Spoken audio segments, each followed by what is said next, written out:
நாம் சிந்தனைக்காக சங்கீதம் 5 திருப்பிக் கொள்ளலாம். கர்த்தாவே, என் வார்த்தைகளுக்கு செவிகொடும், என் தியானத்தை கவனியும். நான் உம்மிடத்தில் விண்ணப்பம் பண்ணுவேன். என் ராஜாவே, என் தேவனே, என் வேண்டுதலின் சத்தத்தை கேட்டருளும். கர்த்தாவே, காலையிலே என் சத்தத்தை கேட்டருள்வீர்.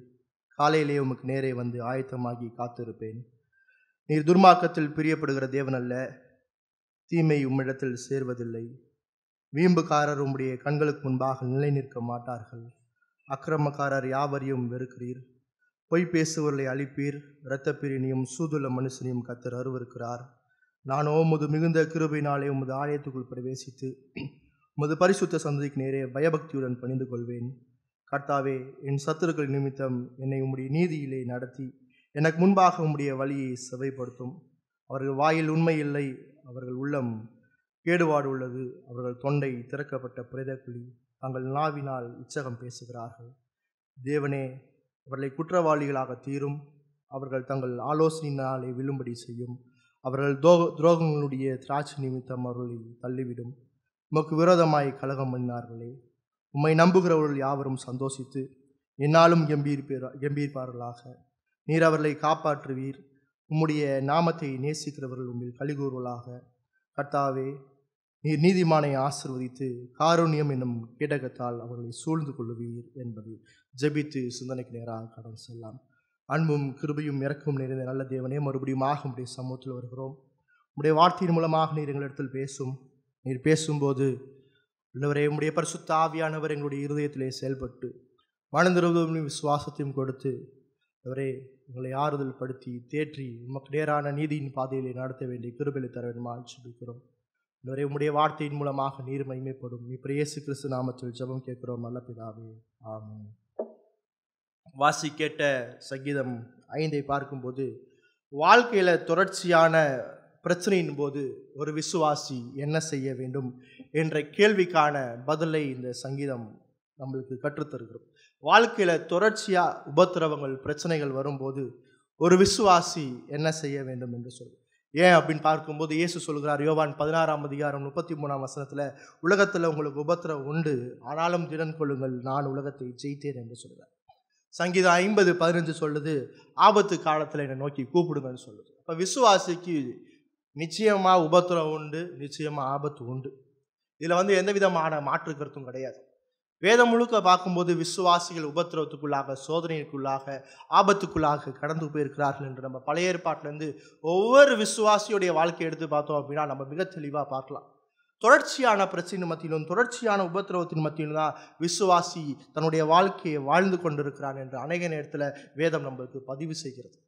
விசேஷமாக இந்த சங்கீதத்தை எழுதின சங்கீதக்காரன் யார் என்று பார்க்கும்போது தாவீது தன்னுடைய வாழ்க்கையில் தொடர்ச்சியாக பிரச்சனையின் போதும், தொடர்ச்சியான உபத்திரவத்தின் போதும், தொடர்ச்சியான ஆபத்தின் மூலமாக அவன் தேவரை நோக்கி எப்படி நோக்கி ஜெபிக்கிறான் என்பது தான் இந்த சங்கீதம் நமக்கு சொல்லுகிறது.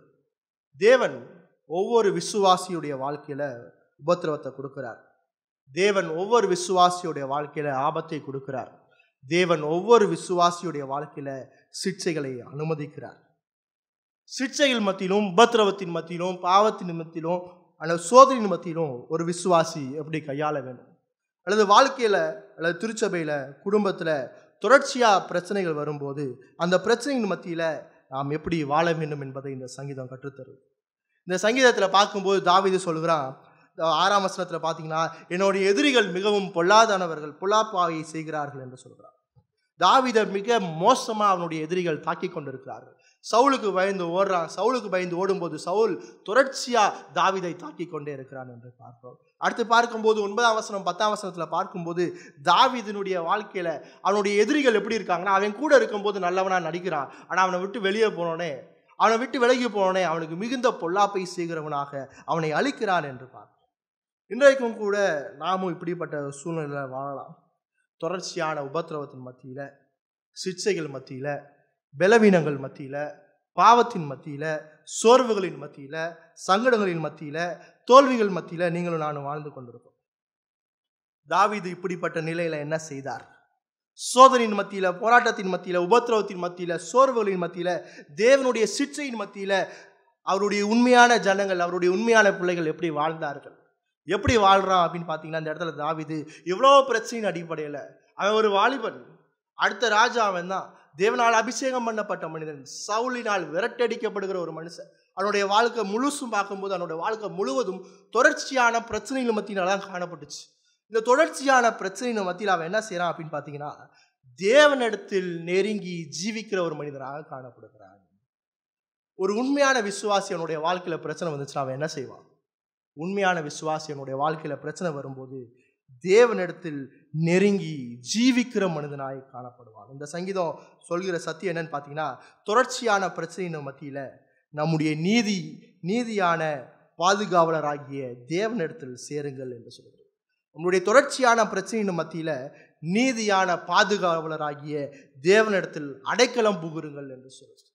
என்னுடைய வாழ்க்கையில எக்கச்சக்கமான பிரச்சனை, செய்வதறியாமல் திகைத்து கொண்டிருக்கிறீங்க, அல்லது சரீரத்தில் பலவீனம், உபத்திரவம், சோதனை, அல்லது பொருளாதார நிலைப்பாடு அப்படின்னு உங்களுடைய வாழ்க்கை சுற்றி பிரச்சனைகள் மட்டும் காணப்படும் போது நீதியான தேவனுடைய சமூகத்தில் அடைக்கலம் புகுருங்கள். எப்படி தேவனுடைய சமூகத்தில் அடைக்கலம் புகுவது? முதல் 3 வசனத்தை நம்ம மறுபடியும் வாசிக்கலாம். சங்கீதம் 5ஆம் சங்கீதம் முதல் 3 வசனம். கர்த்தாவே, என் வார்த்தைகளுக்கு செவி கொடும், என் தியானத்தை கவனியும். நான் உம்மிடத்தில் விண்ணப்பம் பண்ணுவேன், என் ராஜாவே, என் தேவனே, என் வேண்டுதலின் சத்தத்தை கேட்டருளும். கர்த்தாவே, காலையிலே என் சத்தத்தை கேட்டருளு, காலையிலே உமக்கு நேரே வந்து ஆயத்தமாகி காத்திருப்பேன். என்ன சொல்லுது?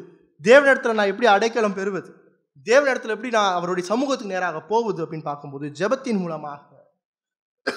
பொதுவாக பிரச்சனை வரும்போது அல்லது எதிர்ப்பு வரும்போது மனுஷனுடைய சுவாபம் என்ன அப்படின்னு பார்த்தீங்கன்னா, அதை நான் திரும்பி எதிர்ப்பது தான். ஒருவர் எனக்கு விரோதமாக என்னை அவமானப்படுத்துகிற மாதிரி பேசிட்டார் அப்படின்னா, திரும்பி நான் அவரை அவமானப்படுத்துகிற மாதிரி, அவரை பலி வாங்குற மாதிரி பேசி அவரை இன்னும் காயப்படுத்தி என்னுடைய பலியை திருப்பது தான் பாவம், மனுஷனுடைய சுவாபம். ஆனால் இங்கே தாவீதுடைய வாழ்க்கை என்ன நடக்குதுன்னா, அவனை வஞ்சிக்கிறாங்க, அவனுக்கு பொய் குற்றச்சாட்டு வைக்கிறாங்க, அவனை ஏமாற்றுறாங்க, அவனுக்கு தொடர்ச்சியாக அவனை கவுக்கிறதுக்கு வழிவகுத்துக்கிட்டு இருக்காங்க. இதுக்கு தாவீது அதற்கு பதில் செய்யாமல் அனைத்தையும் தேவனிடத்தில் ஜெபத்தின் மூலமாக தெரியப்படுத்தினார். அங்கே பார்க்கும்போது 6ஆம் வசனத்தில் பாருங்க, பொய் பேசுகிறவர்களை அழிப்பீர், இரத்த பிரியனையும் சூதுள்ள மனுஷனையும் கர்த்தர் அருவருக்கிறார். ஏன்னா அவனை கொல்லணும்னு ஒருத்தர் தேடிட்டு இருக்கிறான், அவனை வஞ்சிக்கிறான், அவனை ஏமாத்துறான், அவனை நம்ப வச்சு அவனை கவுத்து போடுறான். இப்படிப்பட்ட ஒரு சூழ்நிலையில் தாவீது வாழ்ந்து கொண்டிருக்கான். யார் என்னை கொல்ல போறான்னு தெரியாது, யார் என்னை வஞ்சிக்கிறான்னு தெரியாது, யார் எனக்கு விரோதமாக பொய் சாட்சி சொல்றான்னு தெரியாது, எதுவுமே தெரியாத ஒரு பிளைண்ட் ஸ்பாட்ல நின்று கொண்டு இருக்கிறான். என்ன செய்யணும்னு சொல்லி மனுஷிகமாக யோசிக்காம, இந்த பொய் சொல்றவனை நான் எப்படி தண்டிக்கிறது, எனக்கு வஞ்சனை செய்கிறவனை நான் எப்படி தண்டிக்கிறது, எனக்கு விரோதமாக இருப்பவனுக்கு நான் என்ன செய்வது என்று யோசிக்காம அவன் இது எல்லாவற்றையும் தேவனுடைய சமூகத்தில் ஜெபத்தின் மூலமாய் தெரியப்படுத்தினான். வாழ்க்கையில் மிக முக்கியமான ஒரு விஷயம், பிரச்சனையின் மத்தியில் வாழும்போது ஜெபம். அந்த ஜெபம் எப்படி இருந்துச்சு அப்படின்னா, அந்த ஜெபம் உண்மையாக இருந்துச்சு. அதான் 1ஆம் வசனத்தில் பார்க்கும்போது, என் தியானத்தை கவனியும். தியானம் அப்படின்னு சொல்லும்போது உண்மையாய் தன்னுடைய இருதயத்தை தேவனிடத்தில் ஊற்றுவது. ஜெபத்தில் தியானம் என்று சொல்லும்போது அமைதியான முறையில் உண்மையாய் தன்னுடைய இருதயத்தை தேவனிடத்தில் ஊற்றினான். அவனுடைய வழி நிறைந்த இருதயத்தை தேவனுடைய சமூகத்தில் ஊற்றினான். சங்கீதம் 62 திருப்பிக் கொள்ளுங்கள். 62வது சங்கீதம்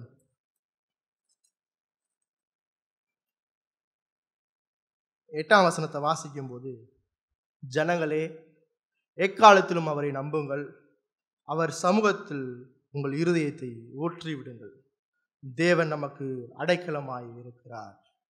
சங்கீதம் 62:8 சொல்லுது, ஜனங்களே, பிரச்சனையின் மத்தியில் வாழும்போது ஜனங்களே, எக்காலத்திலும் அவரை நம்புங்கள். எக்காலத்திலும் அப்படின்னா எப்பயுமே, எல்லா சூழ்நிலையிலும், எப்படிப்பட்ட நிலை இருந்தாலும், அது உபத்திரவமாக இருந்தாலும் சரி, சோதனையாக இருந்தாலும் சரி, சிக்ஷையாக இருந்தாலும் சரி, பாவமாக இருந்தாலும் சரி, உங்களுடைய சந்தோஷமான வாழ்வாக இருந்தாலும் சரி, உங்களுடைய பலமாக இருந்தாலும் சரி, பலவீனமாக இருந்தாலும் சரி, அது மகிழ்ச்சியாக இருந்தாலும் சரி, துக்கமாக இருந்தாலும் சரி, வேதம் சொல்கிற ஒரு அடிப்படையான விஷயம், ஜனங்களே எக்காலத்திலும் கர்த்தரை நம்புங்கள் அப்படின்னு சொல்லிட்டு நிப்பாட்டாமல் அவருடைய சமூகத்தில் உங்களுடைய இருதயத்தை ஊற்றி விடுங்கள் என்று சொல்கிறார். அவருடைய சமூகத்தில் அப்படின்னா ஜெபத்தில் உங்களுடைய இருதயத்தை அப்படியே ஊற்றுங்க. ஊற்றுறது அப்படின்னா அப்படியே மொத்தமாக கவுத்துறது. அங்கே மறைக்கிறதுக்கான இடம் இல்லை, கொஞ்சத்தை சொல்லி கொஞ்சத்தை சொல்லாமல் இருக்கிறதுக்கான இடம் இல்லை. உண்மையாய் உங்களுடைய இருதயத்தில் இருக்கிற அனைத்தையும் உங்களுடைய இருதயத்தில் இருக்கிற பாவனாலும் சரி, உங்களுடைய இருதயத்தில் இருக்கிற வலினாலும் சரி, உங்களுடைய இருதயத்தில் இருக்க எவ்வளோ பெரிய பாரம்னாலும் சரி, அவருடைய சமூகத்தில் ஊத்துங்க. ஏன் அப்படின்னா நீங்கள் அவரை முழுமையாய் நம்பலாம். உண்மையான இருதயம் வலியுடன் அவருடைய சமூகத்தில் எல்லாவற்றையும் ஊற்றும். பிரச்சனையில வாழும்போது, சோதனையில வாழும்போது உங்களுடைய இருதயத்தில் இருக்க எல்லா பாரத்தையும் அவர் இடத்துல ஊற்றுங்க. அதான் உண்மையான ஜெபம். இந்த சங்கீதம் அதில் தாவீது என்ன செய்யறான் அப்படின்னு பார்த்தீங்கன்னா, உண்மையாய் அனைத்தையும் அவருடைய சமூகத்தில் ஊற்றுனான் என்று பார்க்கிறோம். யாரை நோக்கி, யார்கிட்ட ஊற்றுறான் அப்படின்னு பார்க்கும்போது முதலாவது வசனம் சொல்லுது கர்த்தாவே என்று சொல்லுகிறது. இந்த கர்த்தாவே என்று பார்க்கும்போது யெகோவாவே. யார் அவர்? அவர் படைத்த தேவன், அவர் பிதாவாகிய தேவன், அவர் உடன்படிக்கையின் தேவன், அவர் உண்மையின் தேவன். யாரை நோக்கி கூப்பிடுறான்? இந்த தாவீது யாரை நோக்கி கூப்பிடுறான்னா, உண்மையான உடன்படிக்கையின் நாமத்தை சொல்றான். இப்போ உடன்படிக்கையினுடைய நாமம் என்ன? அந்த உடன்படிக்கை என்ன சொல்றா? நான் உங்களை காக்கிற தேவன். அதான் நம்ம ஏசாயா 54:10 நம்ம வாசித்தோம். மலைகள் விலகினாலும் பர்வதங்கள் நிலை பெயர்ந்தாலும் என்னுடைய கிருபை உன்னை விட்டு விலகாம. அந்த கிருபை என்று பார்க்கும்போது அந்த வசனத்தை சொன்னவர் பிதாவாகிய தேவன். அவருடைய சமூகத்தில் என்ன செய்யறான் அப்படின்னு பார்த்தீங்கன்னா, அந்த உண்மையை காக்கிற தேவன் இடத்துல தன்னுடைய இருதயத்தை மொத்தமாக ஊத்துறான்.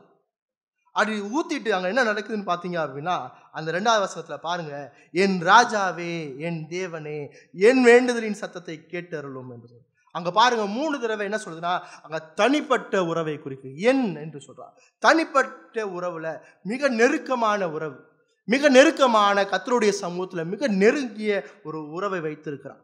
தாவீது தன்னுடைய பிரச்சனை மத்தியில தேவனுடைய சமூகத்தை விட்டு ஓடாம, தேவனுடைய சமூகத்தை விட்டு விலகி நிற்காம தேவனுடைய சமூகத்துல மிக நெருக்கமாய் ஜீவித்து கொண்டிருக்கிறான். அவன் மிக நெருக்கமாய் இருக்கிறான் என்பதற்கான அடையாளம் தான் என் தேவனே, என் ராஜாவே என்று சொல்றோம். பிரச்சனை மத்தியில நிறைய நேரத்தில் நீங்களும் நானும் தேவனுடைய சமூகத்தை விட்டு ஓடிடுவோம். பிரச்சனை மத்தியில வேதத்தை வாசிக்கிறது கிடையாது, பிரச்சனை மத்தியில ஜெபம் பண்றது கிடையாது. பிரச்சனை மத்தியில பிரச்சனைகள் வளரும் போது தேவனுடைய சமூகத்தை நாடாம மனுஷ முயற்சிக்கு நேராக ஓடிடுவோம். தேவனுடனான அந்த நெருக்கமான உறவு முற்றிலுமாக பிளவுபட்டுரும். ஆனால் இங்கே இந்த தாவீது தொடர்ச்சியாய் தன்னுடைய வாழ்க்கையில் இருக்கிற பிரச்சனையின் மத்தியில் அவன் தொடர்ச்சியாய் கர்த்தருடைய சமூகத்தை நாடுறான். கர்த்தருடைய சமூகம் வந்து அவனுக்கு அந்நியம் இல்லை.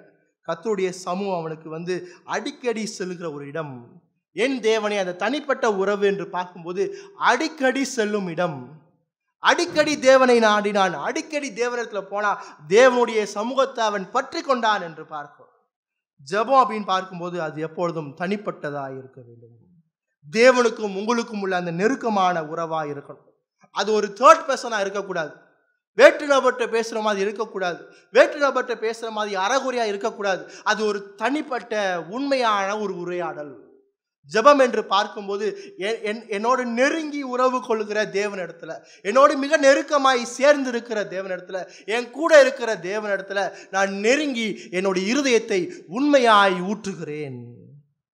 அந்த இருக்கிற தேவன், நான் அவருடைய சமூகத்தில் இருக்கிறேன். யாருடைய சமூகத்தில்?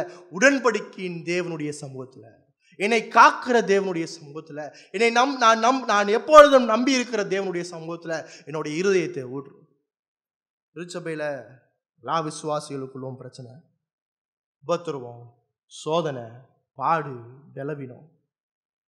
ஒரு விஷயத்தை என்ன மறக்கிறோம் அப்படின்னா, யாருடைய சமூகத்துக்குள்ளே போகணும் என்பதை மறந்து வரும். நான் என்னுடைய உடன்படிக்கையின் தேவனுடைய சமூகத்துக்குள்ளாக, என்னை காக்கிற தேவனுடைய சமூகத்துக்குள்ளாக, மாறாத தேவனுடைய சமூகத்துக்குள்ளாக போய் உண்மையாய் இருதயத்தை ஊற்றுங்கள். அவங்க பார்க்கும்போது தாவீது ஒரு ராஜாவாக இருந்தவன் சொல்றான். என்ன சொல்றான் அப்படின்னா, என் ராஜாவே, என் தேவனே என்று சொல்றான். தாவீது ராஜாவாக இருந்த போதிலும் தாவீதினுடைய வாழ்க்கையில யார் கடவுளாகவும் யார் ராஜாவாகவும் இருக்கிறார் என்பதை உணர்ந்திருந்தான். என்னுடைய வாழ்க்கையில பார்க்கும்போது தாவீது சொல்றான், நான் இந்த இஸ்ரவேல் தேசத்துக்கு ராஜாவா இருக்கலாம், ஆனா என்னுடைய வாழ்க்கையை ஆளுகிறவர், என்னுடைய வாழ்க்கையினுடைய கடவுள் யார்? அவர் பார்க்கும்போது அவர் கர்த்தர் என்று சொல்றார். அந்த கர்த்தர் என்ன செய்கிறார்? அவர் ஆளுகிறவராக இருக்கிறார் என்று பார்க்கிறோம். அவர் ஆளுகிறவராக இருக்கிறார். அவர் என்னை படைத்த தேவனாக இருக்கிறார் என்று பார்க்கிறோம். ஏன் நான் அவரை ஆளுகிற தேவனாக பார்க்கணும்? அவர் ஆளுகிற தேவனாக ஏன் பார்க்கணும் அப்படின்னா, தேவன் நம்முடைய வாழ்க்கையை ஆளுகிறார் என்று புரியாமல் அவருடைய சித்தத்திற்கு என்னை ஒப்புக் கொடுக்க முடியாது. ஜெபம் பண்றோம், ஜெபம் பண்ணும்போது அவர் என்னுடைய வாழ்க்கையை ஆளுகிறார் என்ற சத்தியம் புரியலனா உம்முடைய சித்தத்தை என்னுடைய வாழ்க்கையில் நடப்பீங்கன்னு எப்படி சொல்ல முடியும்? உம்முடைய சித்தத்திற்கு நான் ஒப்புக் கொடுக்கிறேன் என்று எப்படி சொல்ல முடியும்? நான் ஜெபம்னாலே ஒரு விஷயம், அடிப்படையான விஷயம், நான் என்னுடைய ஜெபத்தை கேட்கிற தேவன் என்னுடைய வாழ்க்கையை ஆளுகிறவர். என்னுடைய வாழ்க்கையை ஆளுகிறவருடைய சித்தத்திற்கு நான் முழுவதுமாக என்னுடைய வாழ்க்கையை ஒப்புக் கொடுக்க வேண்டும். அவர் ஆளுகிற தேவன் என்பதை புரியாமல் ஒருபோதும் அவருக்கு கீழ்ப்படியவும் முடியாது, அவருடைய சித்தத்திற்கு என்னை ஒப்புக் கொடுக்கவும் முடியாது. அடுத்து அவரை நான் கடவுளா பார்க்கல அப்படின்னா, அவரை என்னுடைய தேவனா பார்க்கலன்னா நான் அவருடைய சமூகத்துக்கே போக முடியாது. இது ரொம்ப முக்கியமான ஒரு விஷயம். பிரச்சனையின் மத்தியில் தேவனை நான் எப்படி பார்க்கணும்? தேவனை எப்படி பார்க்கணும்னா, அவர் என்னுடைய வாழ்க்கையில் எல்லா நிலையும் ஆளுகிற சர்வேகாதிபத்தியம் உள்ள தேவன் என்பதை பார்க்க வேண்டும். அவர் அனைத்தையும் தன்னுடைய கட்டுப்பாட்டிற்கு கீழாக வைத்திருக்கிறார் என்பதை பார்க்க வேண்டும். அவர் அனைத்தையும் ஆளுகை செய்து கொண்டிருக்கிறார் என்பதை பார்க்க வேண்டும். அவருக்கு தெரியாமல் ஒன்றும் நிகழவில்லை என்பதை பார்க்க வேண்டும். ஏன்னா தேவன் சர்வேகாதிபத்தியம் உள்ளவராய் ஒவ்வொரு தனிப்பட்ட மனிதனுடைய வாழ்க்கையும் அவர் ஆளுகிறார். தேவன் ஒவ்வொரு மனிதனுடைய தனிப்பட்ட வாழ்க்கையில் அது சரியாக இருந்தாலும் சரி, அது பாசிட்டிவாக இருந்தாலும் சரி, அது நெகட்டிவாக இருந்தாலும் சரி, அது அவங்களுக்கு பிடித்தமான காரியமாக இருந்தாலும் சரி, பிடிக்காத காரியமாக இருந்தாலும் சரி, அனைத்தையும் தேவன் ஆளுகை செய்கிறார். அவருக்கு தெரியாமல் உங்களுடைய வாழ்க்கையில் ஒன்றும் நடக்கலை. அப்போ அவருக்கு தெரியாமல் என்னுடைய வாழ்க்கையில் ஒன்றும் நடக்கலை அப்படின்னா அவருடைய சமூகத்துக்குள்ளே போகும்போது, ஆண்டவரே நீர் என்னுடைய வாழ்க்கையை முழுவதுமாக ஆளுகிறீர், என்னுடைய வாழ்க்கையில் இருக்கிற பிரச்சனை உமக்கு தெரியும், என்னுடைய வாழ்க்கையில் இருக்கிற பலவீனங்கள் உமக்கு தெரியும், என்னுடைய வாழ்க்கையில் இருக்கிற பாவங்கள் இப்போ தெரியும், என்னுடைய வாழ்க்கையில் இருக்கிற சோதனை தெரியும். ஆண்டவரே நான் உங்களுடைய சித்தத்திற்கு என்னை ஒப்புக் கொடுக்குறேன்னு சொல்லி ஜெபம் பண்ணுங்க. அதான் அந்த 2ஆம் வசனத்தில் அந்த தாவீது ராஜா சொல்கிறான், என் ராஜாவே. உங்களுடைய வாழ்க்கையில் தேவன் ஆண்டவராக இருக்கிறாரா? உங்களுடைய வாழ்க்கையில் அனைத்தையும் அவர் ஆளுகிறாரா? உங்களுடைய வாழ்க்கையில் நீங்கள் செய்ய வேண்டிய விஷயத்தெல்லாம் அவருடைய அனுமதி பெற்று அவருடைய சித்தத்திற்கு கீழ்ப்படிந்து நீங்கள் செய்கிறீங்களா? பிரச்சனையின் மத்தியில் அநேக நேரத்தில் மனுஷிகமாக தான் யோசிப்போம். பலவீனங்கள் மத்தியில் அநேக நேரத்தில் மனுஷிகமாக மனுஷ முயற்சியை தான் நம்ம செய்வோம். நான் ஒருபோதும் தேவனை பார்க்க மாட்டோம். தேவனை பார்ப்பது அவசியமானது. ஜெபத்தில் அந்த தாவீது என்ன சொல்றான்? என்னை ஆளுகிறவரே, என்னுடைய வாழ்க்கையினுடைய அனைத்தையும் ஆளுகிறவரே, நான் என்னுடைய வாழ்க்கையை உங்களுடைய கரத்தில் ஒப்புக் கொடுக்கிறேன். உம்முடைய சித்தத்திற்கு நான் கீழ்ப்படிய உதவி செய்ய, உம்முடைய சித்தத்திற்கு நான் கீழ்ப்படிய, அதான் என் ராஜாவே என்று சொன்னான். அடுத்து அவரை கடவுளா பார்க்குறான். கடவுளா பார்க்கறனால அவன் என்ன செய்யறான் அப்படின்னா, அவன் தேவனுடைய சமூகத்துக்கு வருகிறான். நான் கடவுளா பார்க்கல, கடவுளை விசுவாசிக்கல அப்படின்னா நான் ஜெபம் பண்ணவே மாட்டேன். நான் தேவனை விசுவாசிக்கல அப்படின்னா என்னுடைய வாழ்க்கையில் ஜெபமே இருக்காது. ஒரு மனுஷனுடைய வாழ்க்கையில் ஜெபம் இல்லை அப்படின்னா அவன் முதலாவது தேவனை விசுவாசிக்கவில்லை என்று அர்த்தம். பார்க்கிறோம், அவன் ஜெபிக்கிறான். ஆளுகிற தேவன் இடத்துல, என்னை படைத்த தேவனுடைய சமூகத்தில் உண்மையாய் தன்னுடைய இருதயத்தை ஊற்றிட்டு, அடுத்து 3ஆம் வசனத்தில் பாருங்க, கர்த்தாவே காலையிலே என் சத்தத்தை கேட்டருளுவீர், காலையிலே உமக்கு நேரே வந்து ஆயத்தமாகி காத்திருப்பேன். என்ன சொல்றான் அப்படின்னா, விடாப்புடியாய் ஜெபிக்கிறான். காலையிலே என்று சொல்லும்போது எழுந்தவுடன் எதிரிகள் இடத்துலேருந்து வரும் ஆபத்திலிருந்து ஆண்டவரே என்னை காப்பாற்றும், அதுதான் அவனுடைய முதல் சிந்தனையா இருக்கு. எதிரிகள் இடத்துலேருந்து வருகிற எல்லா ஆபத்திலிருந்து என்னை காப்பாற்றுங்க. அது விடாப்புடியாய் தொடர்ச்சியாக கேட்குறான். நீதிமொழிகள் 8ஆம் அதிகாரத்தை திருப்பிக் கொள்ளுங்கள். நீதிமொழிகள் 8:17 சொல்லுது. பழைய ஏற்பாட்டில் 769வது பக்கத்தில் நீதிமொழிகள் 8:17, அதிகாலையிலே என்னை தேடுகிறவன் என்னை கண்டடைவான். அதிகாலையில் தேவனை போய் தேடுங்க. எப்போ ஜெபம்னாலும் அந்த காரியத்தை தொடர்ச்சியாய், அந்த காரியம் நிறைவேறும்படிக்கு என்ன செய்யுங்க அப்படின்னா, தொடர்ச்சியாய் அவரை பற்றி கொள்ளுங்கள், அவரை தொடர்ச்சியாய் பற்றி கொள்ளுங்கள், விடாப்புடியாய் தேவனிடத்தில் கேளுங்க. அதான் சொல்ற, காலையிலே என் சத்தத்தை கேட்டருள்வீர், காலையிலே நான் உமக்கு நேரே வந்து ஆயத்தமாகி, காலையில் நான் உங்க இடத்துல வருவேன். பிரச்சனைக்கு தீர்வா, பொருளாதார நெருக்கடியா, குடும்ப சூழலா, என்ன செய்வதென்று தெரியாமல் நிற்கும் நிலையா, பாவ போராட்டமா, குடும்பத்தில் இருக்கிற நபர்களுடைய ரட்சிப்பா, அல்லது உங்களுடைய தனிப்பட்ட ரட்சிப்பா, இல்லை பாவ மன்னிப்புக்கா, இல்லை தீர்வு காண, இதுக்கெல்லாம் தீர்வு காண்ற வரைக்கும் தேவனை விடாதீங்க. உங்களுடைய வாழ்க்கையில் இருக்கிற பிரச்சனைக்கு தீர்வு காண்ற வரைக்கும் அந்த ஜெபத்தை விடாதீங்க. தொடர்ச்சியாய் விடாப்புடியாய் அனுதினமாக காலையில் எழுந்து அவருடைய சமூகத்தை நாடுங்கள். அதை விட்டு விடாதீங்க, போய் அவரை நாக் பண்ணிட்டே இருங்க. அதான் அவர் தாவீது சொல்றார், காலையில் என் சத்தத்தை கேட்டு நான் எந்திரிச்சோன்னே எனக்கு இதான்ப்பா சென்ஸ், எந்திரிச்சோடனே நான் உங்களுடைய சமூகத்துக்கு வரணும், எந்திரிச்சோடனே என்னுடைய பிரச்சனையை சொல்லணும், நீங்கள் எனக்கு பதில் தர வரைக்கும், தீர்வு தர வரைக்கும் நான் உண்மை விடப்படுவதில்லை. விடாப்புடியாய் அவருடைய சமூகத்தை கேளுங்க. ரொம்ப நாள பிரச்சனை வாழ்றீங்க அப்படின்னா தொடர்ச்சியாய் ஜெபம் பண்ணுங்க. கொலோசியர் 4:2 சொல்லுது, இடைவிடாமல் ஜெபம் பண்ணுங்க சொல்லுது. ஏன்னா இடைவிடாமல் ஜெபம் செய்தவர்களுக்கு பலன் கிடைத்தது. ஆதியாகமம் 18ஆம் அதிகாரத்தில் பார்த்தீங்க அப்படின்னா ஆபிரகாம் லோத்துக்காக ஜெபிக்கிறான். ஒரு தடவை ஜெபிக்கல. இந்த ஜெபத்தை நீங்க நல்லா வாசித்து பார்த்தீங்கன்னா, ஆண்டவரே சோதம் குமாரான லோத்து இருக்கா, அவனை காப்பாத்துங்கன்னு சொல்லி ஒரு தடவை சொல்லி நிப்பாட்டல. அவன் தொடர்ச்சியாய் விடாப்புடியாய் தேவனை பற்றி கொண்டான். தொடர்ச்சியாய் விடாப்புடியாய் லோத்தை காப்பாற்றுவேன் என்று தேவன் சொல்ற வரைக்கும் அங்க ஆபிரகாம் தேவனுடைய சமூகத்தில் விடாப்புடியாய் அவரை பற்றி கொண்டான். தொடர்ச்சியாக கேட்டுக்கொண்டே இருந்தான். அடுத்த ஆதியாகமம் 32ஆம் அதிகாரத்தில் யாக்கோபு தேவனுடைய சமூகத்தில் போராடினான்னு பார்ப்போம். அவனுடைய சகோதரனாகிய ஏசாவை சந்திப்பதற்கு முன்பாக யாக்கோபு என்ன செய்யறான் அப்படின்னு பார்த்தீங்கன்னா, ஆதியாகமம் 32ஆவது அதிகாரத்தை திருப்பிக் கொள்ளுங்கள். ஆதியாகமம் 32ஆம் அதிகாரத்தில் 23 சில வசனங்களை நம்ம வாசிக்கலாம். ஆதியாகமம் 32:23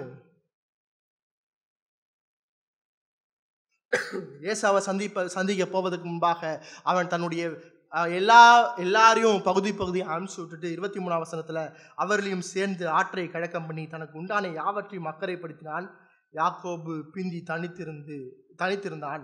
அப்பொழுது ஒரு புருஷன் பொழுது விடியும் அளவும் அவனோட போராடி என்று பார்க்க. பொழுது விடியும் அளவும் அவன் ஜெபத்துல தேவனோடு போராடுறான் அப்படின்னா என்ன இருக்கும்? போராடுறா விடாப்புடியா அது கைக்கு வர வரைக்கும் நான் சண்டை போட்டுட்டே இருக்கேன். அது கைக்கு வர வரைக்கும் நான் தொடர்ச்சியாக சண்டை போடுறது, அதான் போராட்டம். எனக்கு அது கிடைக்கிற வரைக்கும் விடாப்புடியாய் நான் போராடுறேன். 26ஆம் வசனத்தில் தேவன் சொல்றார், அவர் நான் போகட்டும் பொழுது விடுகிறது என்றார். அதற்கு அவன், நீர் என்னை ஆசீர்வதித்தால் ஒழிய உம்மை போக விடுகிறேன்.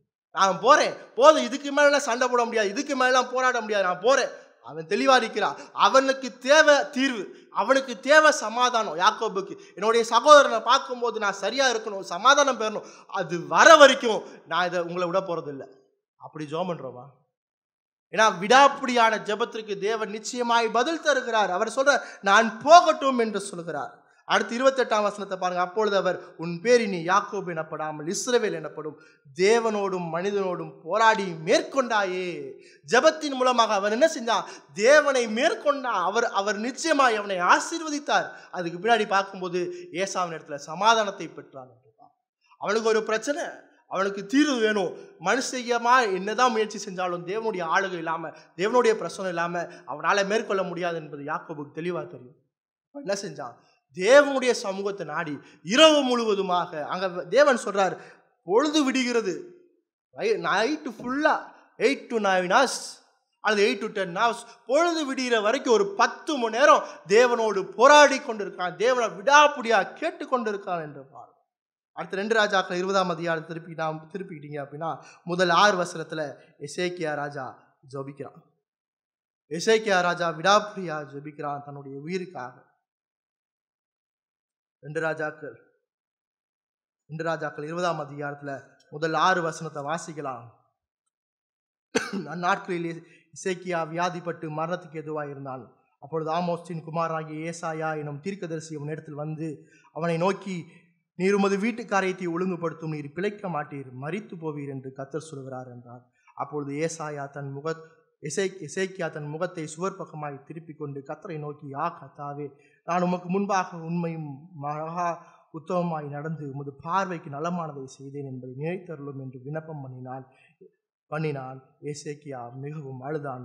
ஏசாயா பாதி முத்திரத்தை விட்டு அப்புறம் போகிறதுக்கு முன்னே கர்த்தருடைய வார்த்தை அவனுக்கு உண்டாகி அவர் சொன்னது, நீ திரும்பி போய் என் ஜனத்தின் அதிபதியாகிய எசேக்கியாவை நோக்கி, உன் தகப்பனாகிய தாவீதின் தேவனாயிருக்கிற கர்த்தர் சொல்கிறது என்னவென்றால், உன் விண்ணப்பத்தை கேட்டேன், உன் கண்ணீரை கண்டேன், நான் உன்னை குணமாக்குவேன்.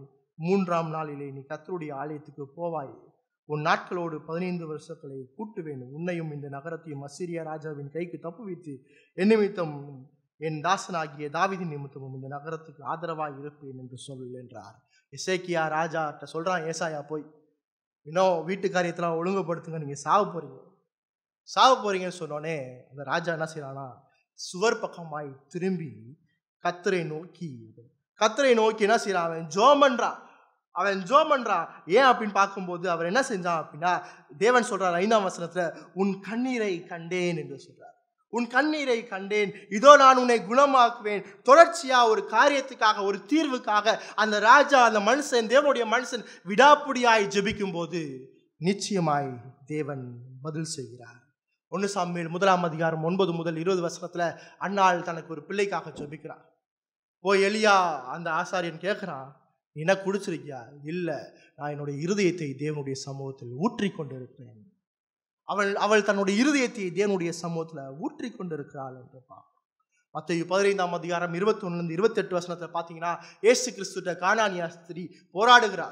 என்னுடைய பிள்ளைய குணமாக்குங்க. அவர் முடியாதுன்னு திட்டவட்டமா இருக்கிற அவளுக்கு தேவை கிடைக்கிற வரைக்கும் அவரை இறுக பற்றி கொண்டாள் என்று பார்க்கிறோம். அவரை விடல. அவர் சொல்றாரு, அவர் அவமானப்படுத்துறார் கானானிய ஸ்திரீய. நாய்க்கெல்லாம் சோம் கொடுக்க முடியாதுன்னு சொல்றார். நீங்க என்ன எவ்வளவுதான் அவமானப்படுத்தினாலும், நீங்க எவ்வளவுதான் எனக்கு தரந்தால் நீ நடத்தினாலும், ஆண்டவரை நான் விட மாட்டேன் என்று உறுதியாய் பற்றி கொண்டால், இயேசு அவளை பார்த்து உன் விசுவாசம் பெரியது என்று சொன்னார். அவருடைய விசுவாசத்தை பார்த்து ஆச்சரியப்பட்டார். அவருடைய விசுவாசம் பெரியதாய் தேவனை இறுக பற்றி கொண்டிருந்தது. இப்படி ஜெபம் பண்றோமா? பிரச்சனையின் மத்தியில தேவனை விடாம பிடிச்சிருக்கீங்களா? தேவனை விடாமல் பிடிப்பது அவசியமானது. இங்க பாருங்க, நம்ம வேதத்திலிருந்து எவ்வளவு உதாரணம் பார்க்கிறோம்.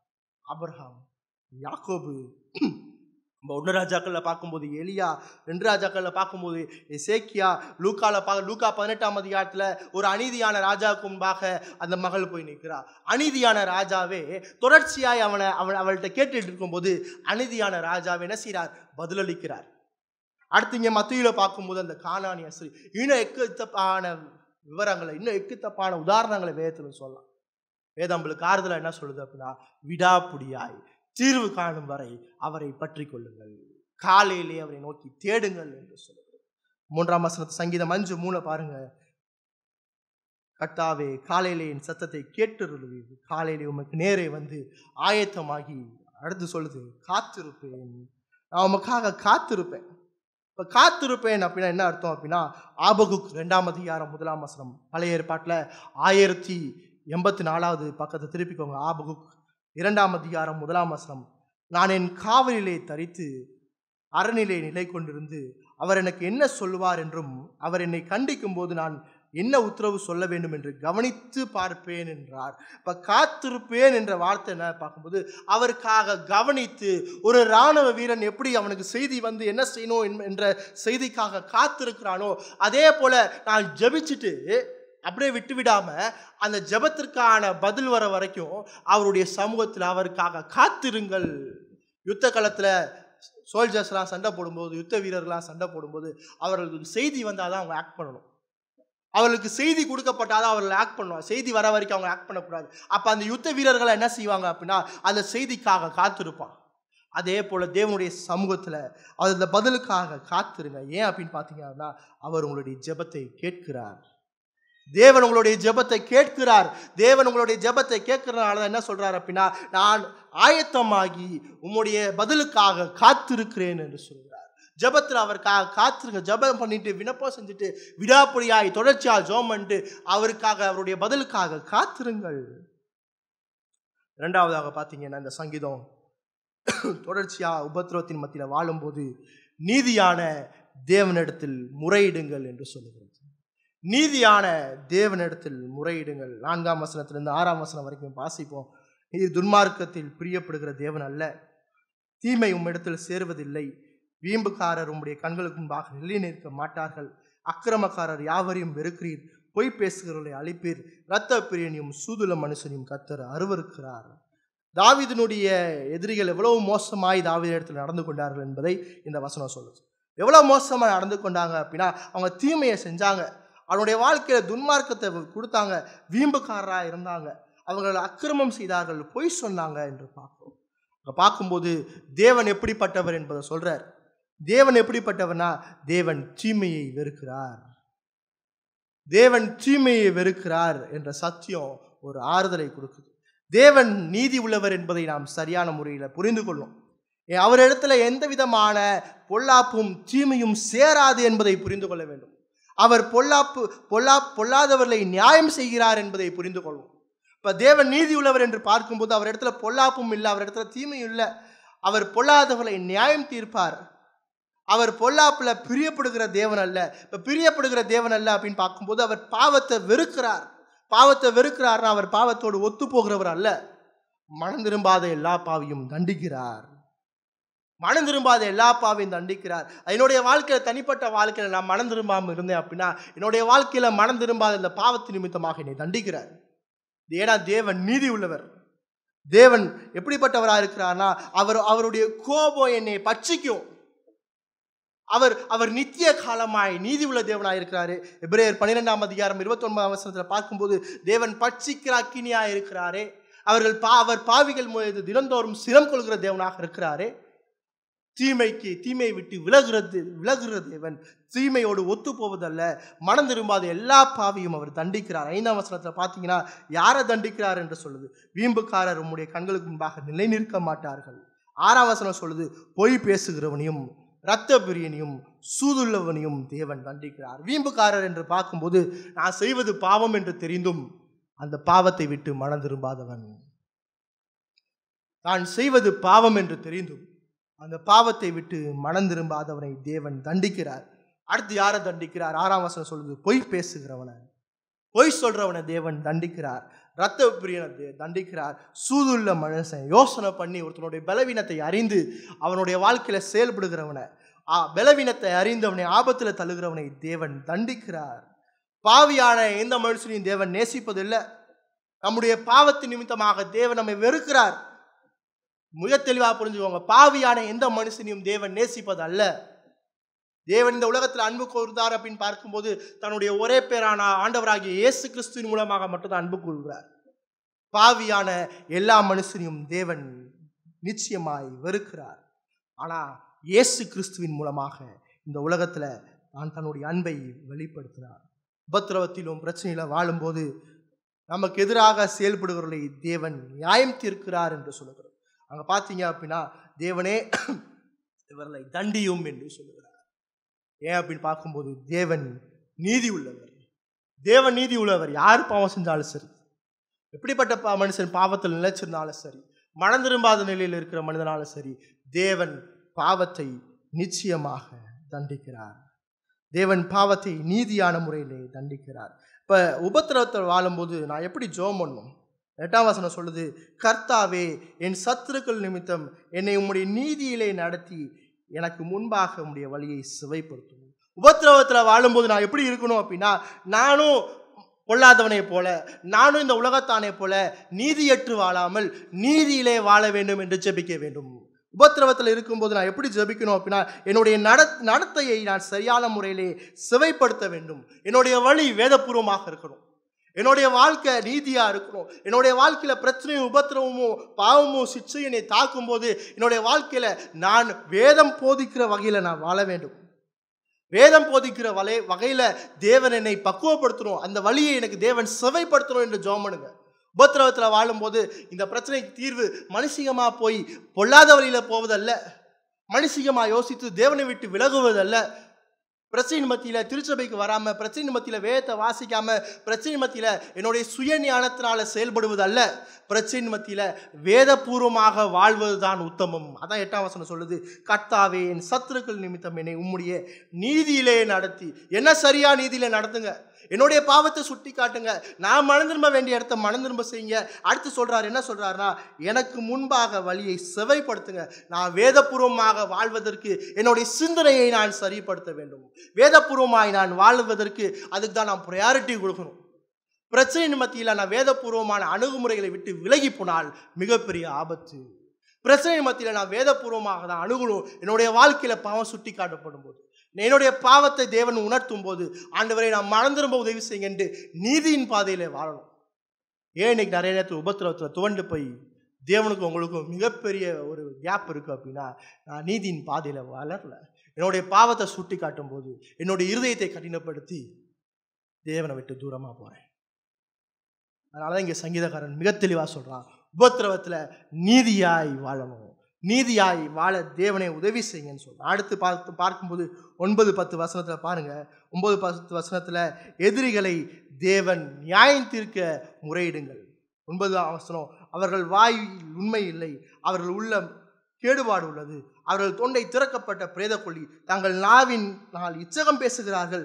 தேவனே அவர்களை குற்றவாளிகளாக தீரும், அவர்கள் தங்கள் ஆலோசனையாலே விழும்படி செய்யும், அவர்கள் தோகளுடைய ராஜ்யம் மித்து அவர்களை தள்ளிவிடும், உமக்கு விரோதமாய் கலகம் பண்ணுகிறார்கள்.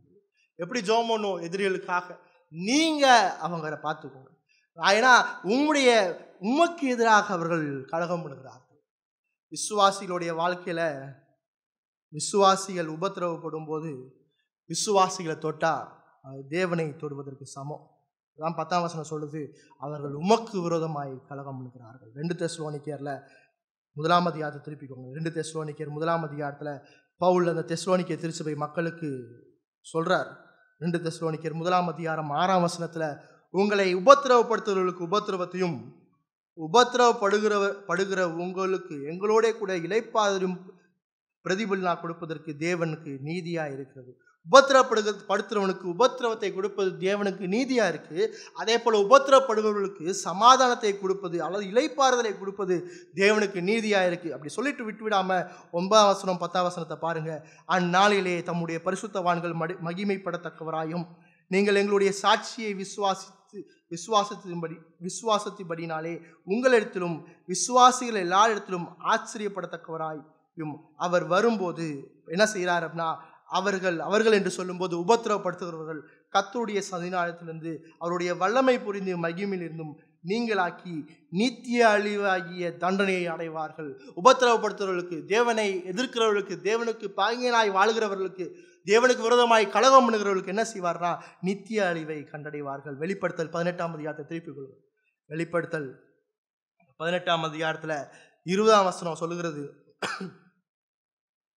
வெளிப்படுத்தல் 18:20, பரலோகமே, பரிசுத்தவான்களாகிய அப்போஸ்தலர்களே, தீர்க்கதரிசிகளே, அவளை குறித்து களி கூறுங்கள், உங்கள் நிமித்தம் தேவன் அவளை நியாயம் தீர்த்தார் என்று தூதன் சொன்னான். தூதன் என்ன பரலோகத்தில் சொல்றாரு அப்படின்னு பார்க்கும்போது, உங்கள் நிமித்தம் உபத்திரவப்படுத்துகிறவனை, தேவனுக்கு விரோதமாய் இருக்கிறவனை தேவன் நியாயம் தீர்த்தாரே என்று சொல்கிறார். தேவனுக்கு விரோதமாக நிற்கிறது ரொம்ப ஆபத்து. தேவனுக்கு விரோதமாக நிற்கிறவங்கள்ட்ட நீங்களும் நானும் போய் எதுவும் சொல்ல முடியாது. நீங்களும் நானும் எதுவும் சொல்ல தேவையில்லை.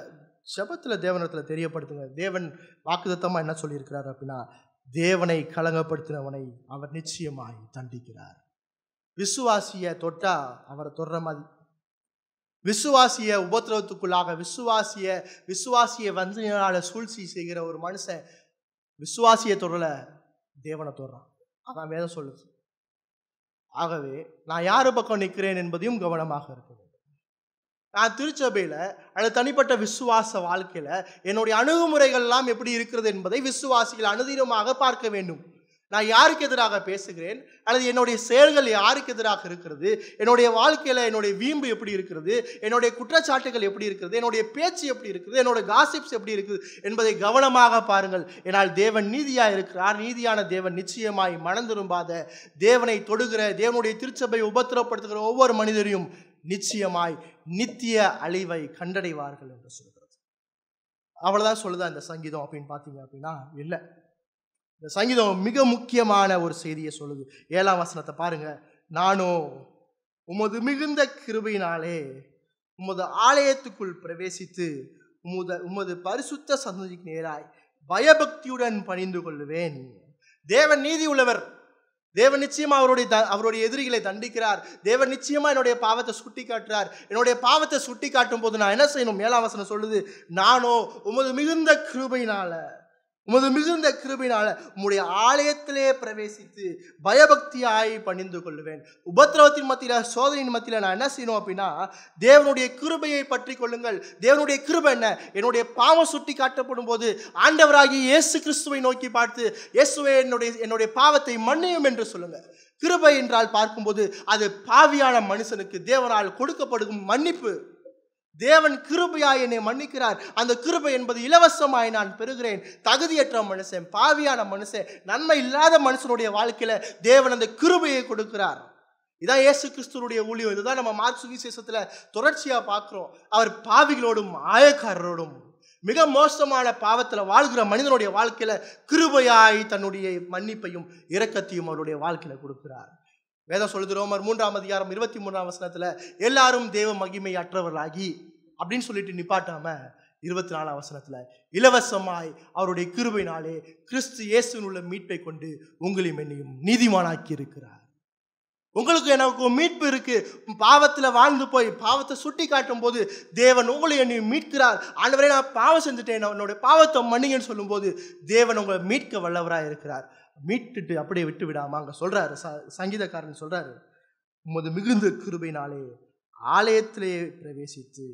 ஆலயத்துக்குள் பிரவேசித்து நான் முழுமையா தேவனை சார்ந்திருந்து அவருடைய ஆலயத்துல பிரவேசித்து மனம் திரும்பி என்னுடைய பாவத்தை அறிக்கையிட்டு நான் என்ன செய்யணும் அப்படின்னா, ஐயோ பிரச்சனை வந்துருச்சு, உபத்திரம் வந்துருச்சு, நான் சபைக்கு போக மாட்டேன் என்று இல்லாம திருச்சபையில் காணப்படுவது, திருச்சபையின் ஆராதனையில பயபக்தியாய் காணப்படுவது அவசியம். பிரச்சனை வந்தா, உபத்திரம் வந்தா, பலவீனம் வந்தா, தொடர்ச்சியான சிச்சை வந்தா திருச்சபைக்கு வராம இருப்பது தேவனுடைய சமூகத்தை விட்டு ஓடுவதற்கு சமம். தெளிவா புரிஞ்சுக்கோ. பிரச்சனையின் மத்தியிலும் உபத்திரவத்தின் மத்தியிலும் அல்லது தேவனுடைய பாவத்தை சிக்ஷிக்கும் போதும் திருச்சபையை விட்டு விலகுவது தேவனுடைய சமூகத்தை விட்டு விலகுவதற்கு சமம். தேவனுடைய சமூகத்தை விட்டு விலகுவது பாவம்.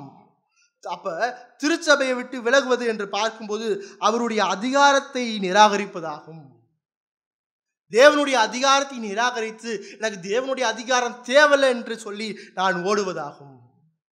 இங்கே அந்த தாவீது என்ன சொல்றான் அப்படின்னா, எனக்கு நிறைய பிரச்சனை இருக்கு, என்னுடைய பாவத்தை நீங்க உணர்த்துறீங்க, உங்களுடைய கிருபையை நான் உணர்றேன்.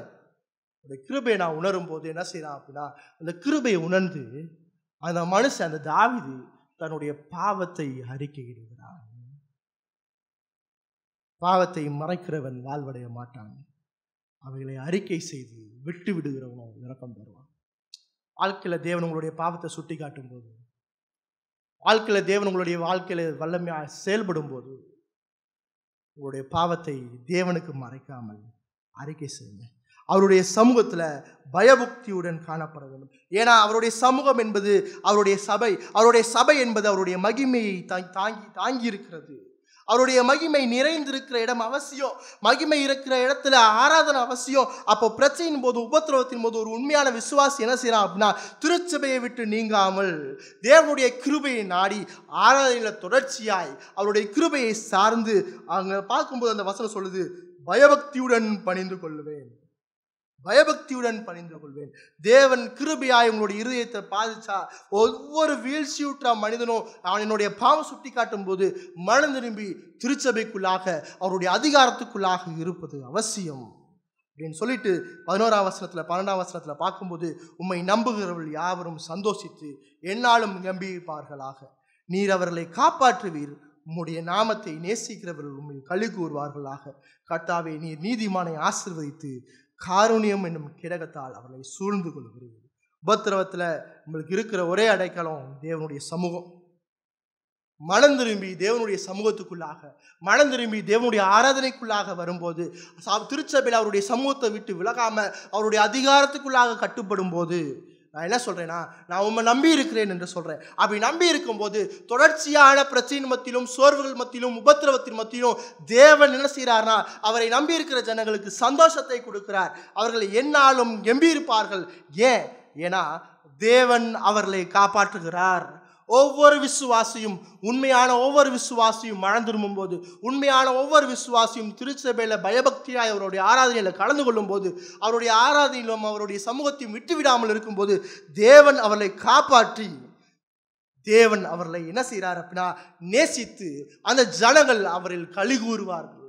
தாவீதோட வாழ்க்கையை பார்த்தீங்கன்னா சாவர வரைக்கும் அவனுக்கு பிரச்சனை தான், சாவர வரைக்கும் அவனுக்கு சூழ்ச்சி தான், சாவர வரைக்கும் அவன் மேல யாராச்சும் அவனை கொலை செய்யணும் தேடிட்டே தான் இருந்தாங்க. ஆனா தாவீது தேவனுடைய சமூகத்தை நம்பி இருந்ததுனால அவன் சந்தோஷமாய் காணப்பட்டான். ஏன் அப்படின்னு பார்த்தீங்கன்னா 12ஆம் வசனம் சொல்லுது, கர்த்தாவே, நீர் நீதிமானை ஆசீர்வதித்து காருண்யம் என்னும் கேடகத்தினால் அவனை சூழ்ந்து அவனை என்ன செய்யறாரு, அப்படியே சூழ்ந்து கொள்கிறார். காருண்யம் என்னும் கேடகத்தால் அவனை அந்த மனுஷனை அப்படியே சூழ்ந்து கொள்கிறார்.